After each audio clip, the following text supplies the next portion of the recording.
2019 merupakan informasi terbuka. Putusan ini mengabulkan gugatan sengketa informasi yang dilayangkan Bonatua Silalahi dengan tergugat Komisi Pemilihan Umum atau KPU.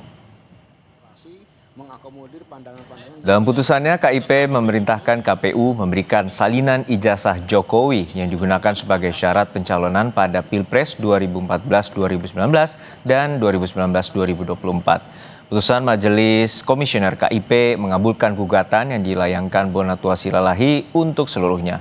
KPU memiliki waktu 14 hari sejak putusan dibacakan untuk mengajukan banding ke Pengadilan Tata Usaha Negara atau Petun.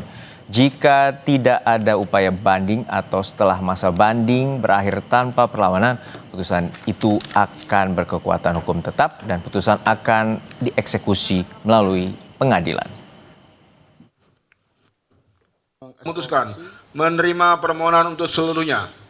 Menyatakan informasi salinan ijazah atas nama Joko Widodo yang digunakan sebagai peserta pencalonan Presiden RI periode 2014-2019 dan 2024 merupakan informasi yang terbuka. Memerintahkan kepada termohon untuk memberikan informasi paragraf 62 kepada pemohon setelah putusan ini berkekuatan hukum tetap. Agar kita tidak bias pandangan apakah ini ahli atau saksi. Bonatua Silalahi selaku pemohon menyatakan diterimanya gugatan sebagai kemenangan publik. Ia juga mengungkap panjangnya proses permintaan salinan ijazah pejabat. Bonatua kini menanti apakah KPU akan mengajukan banding dan melayangkan gugatan ke PT UN. Namun dia menyarankan KPU untuk tidak melawan publik. Kalau masih mau meliput lagi lanjut. Ini kemenangan publik. Saya bilang terima kasih ke publik-publik yang rewel akan hak publiknya yang kemarin itu yang banyak mengkritik KPU akan peraturan 771.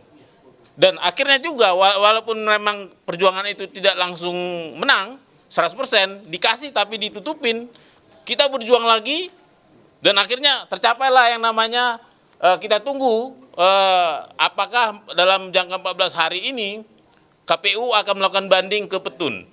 Tapi saya ingatkan tolong KPU bahwa Anda jangan pakai duit rakyat melawan publik. Jangan pakai duit publik melawan publik. Putusan Majelis KIP ditanggapi relawan Jokowi Prabowo Gibran David Pajung.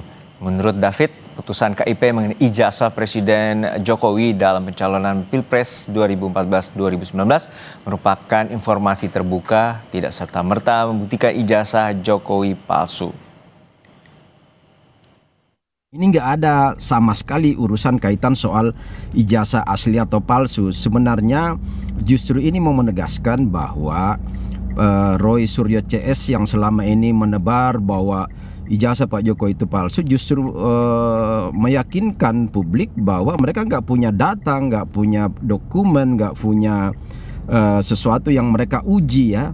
Jadi memang sudah sangat sah bahwa mereka ditetapkan sebagai tersangka karena memang mereka nggak punya pegangan yang kuat lalu kemudian melakukan fitnah bahwa ijazah Pak Jokowi itu palsu.